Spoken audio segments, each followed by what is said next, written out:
West Boynton area is booming. It's going to be the nicest area in South Florida.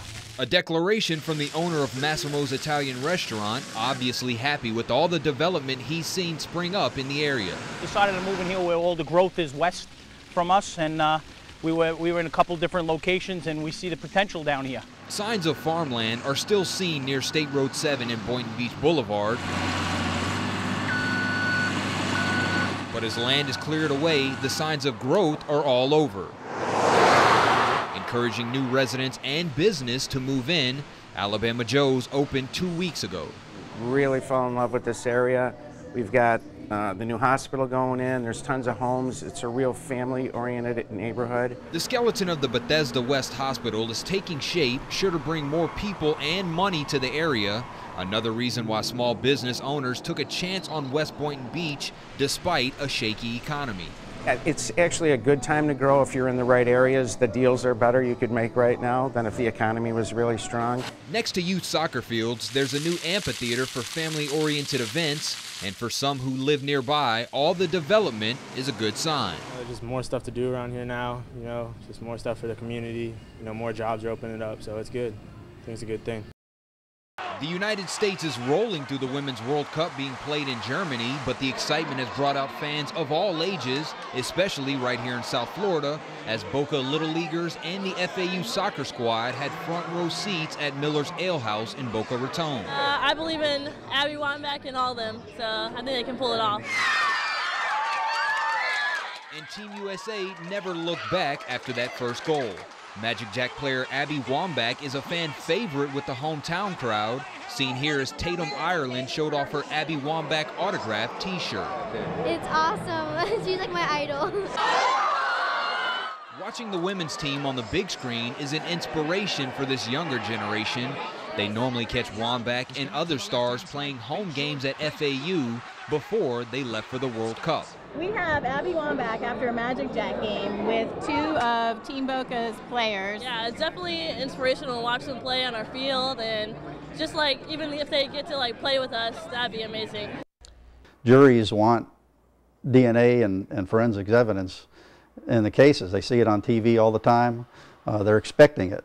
The fight to catch people who commit crimes against marine and wildlife is becoming more high-tech thanks to a new fish and wildlife forensics lab in Palm Beach County. So every case that comes into our laboratory becomes a research study. With more than 1,000 species in the state, forensic biologist Hector Cruz Lopez sees it all. From using morphological analysis of deer bones to determine if a kill was legal. We study, bones, so we can tell our officers, how to discriminate between a male and a female. To creating an equation that determines if lobster tails were harvested illegally. And we were able to determine that each one of those species came from an undersized lobster. The cases that wouldn't be made in the past are now being made. Instead of relying on circumstantial evidence or catching a criminal in the act. It saves hours and hours of an officer trying to hide in the woods, watching them the two come together. Forensics testing provides the smoking gun law enforcement needs for successful convictions. Our officers are taking shirts off their back, literally they got blood all over their pants, and we're taking their pants. The lab is taking on more cases than ever with a good success rate. Out of 200 cases, more than 150 have found conclusive evidence that can be presented in court. Sometimes just a little swab is going to contain all the evidence we need, because we are going to extract the DNA, analyze it, and determine which species something was. For the wildlife at Grassy Waters Nature Preserve, life goes on as usual.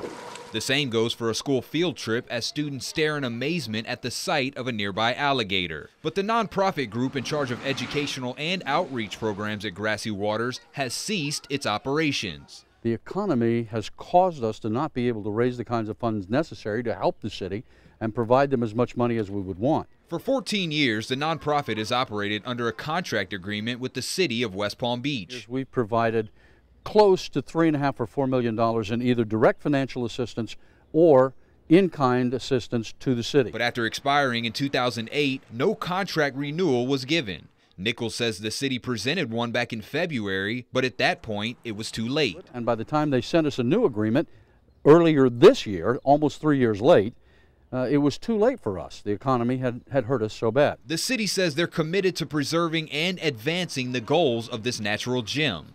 In a statement, the city says, while an agreement with the separate nonprofit fundraising group was not reached, Mayor Moyo is committed to protect and advance the important role the preserve plays in our community.